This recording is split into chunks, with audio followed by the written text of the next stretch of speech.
Hello! I know it's been kind of a while and I sincerely apologize, everyone. I have been super busy and have not really been able to batch edit videos like I normally do, so I'm so sorry.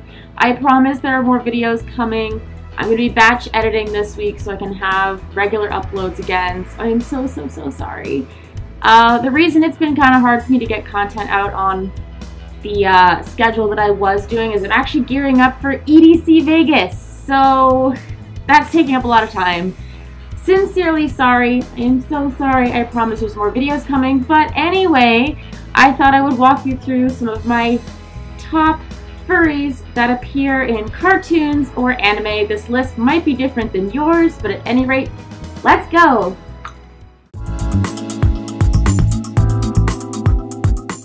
Now, one of my favorite characters from the amazing animation Wolf's Rain, which is done by the same people as Cowboy Bebop, by the way, is TSUME. He's this very stony character that we first meet in the anime who just seems very standoffish, butts heads with the actual main protagonist, Kiba, quite a bit, but later towards the end of the series starts to show a more sensitive side, even while remaining completely vicious and hell-bent on the group's ambition to reach paradise. We start to see a much more caring and loving TSUME, which really just makes the ending that much more bittersweet. If you want to watch this anime, I strongly suggest doing so with a large box of tissues.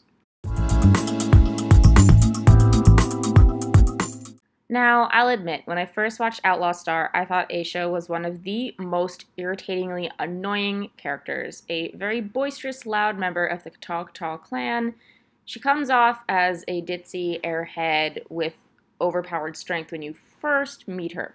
But when you rewatch it, you realize just how sneakily this character is portrayed. It's not until a fight sequence where she enters a fight that you actually see her true strength revealed. She is a shape-shifting, beast-like white tiger monstrosity when she comes at her other competitor and utterly decimates them, which makes her character actually that much more terrifying when you realize just how standoffish and violent she's been towards the group since the beginning. Now, when you watch The Lion King as a little kid, it's very easy to utterly hate Scar. He's the uber villain, he's nasty, he's mean, he kills the main protagonist. What is there to actually like about Scar? Well, when you rewatch it, he's flamboyant, he's hilarious, he is one of the best villain songs of any Disney movie, and he is utterly great to watch. He's just a total evil, conniving goofball that, yeah, he's pretty evil, but gosh, it's so much fun to watch him sing his chief song and just utterly harass the other members of the cast until, of course, he kills one of them. Now, as Spirit's love foil, Rain has a very beautiful design and has a really interesting backstory as one of the horses kept by a Native American group shown in the movie. While she does have her own personality and her own role in the film, there are a few things about her that are kind of problematic. While we first meet her at the actual camp where she is being taken care of by her prospective human, we do notice that she does take a bit of the overbearing wife role that we see in some films where she has to essentially whip Spirit into shape and eventually falls into the damsel in distress role when she has to be rescued by Spirit. She is really interesting, she is really complex, but one of the things that bothered me about the movie is that it paints a very bizarre picture of how horseback riding is done today and how maybe a more natural method would work better over essentially what people use today to train horses. That part to me rubbed me the wrong way because it's not really indicative of what horseback riding today even looks like, how it works, how horses feel about it. It's just a little wishy-washy, but the character's cool.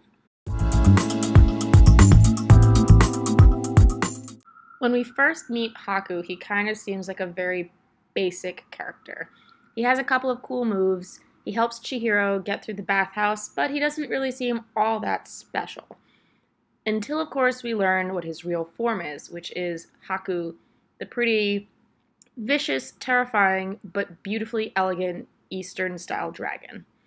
Towards the end, we actually learn that he's in this form because he's forgotten his name, and when they reach the final ending, he gets freed and gets to be the official identity of that name, which I'm not going to reveal because spoilers.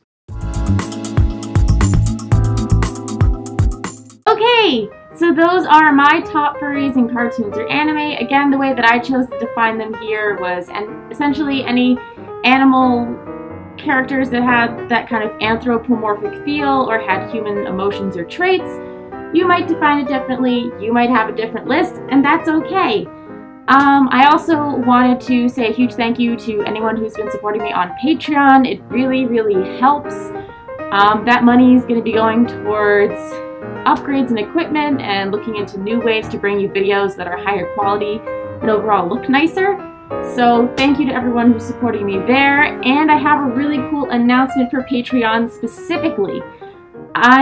I know that you guys have been asking for me to do a face reveal forever and ever and ever, and I'm never going to do it on my main YouTube channel, but I might be doing some out-of-suit videos for Patreon exclusives, not limited to cooking, singing, vlogging, giving you guys essentially the experience of being behind the fursuit, so you guys can see who I am and what I'm into, but that will be a Patreon exclusive.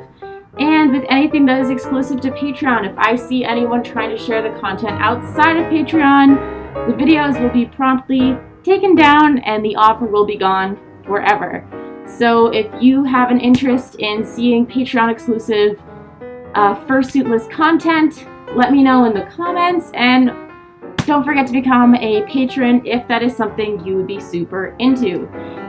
Anyways, I hope you guys have a super great day and a lovely evening.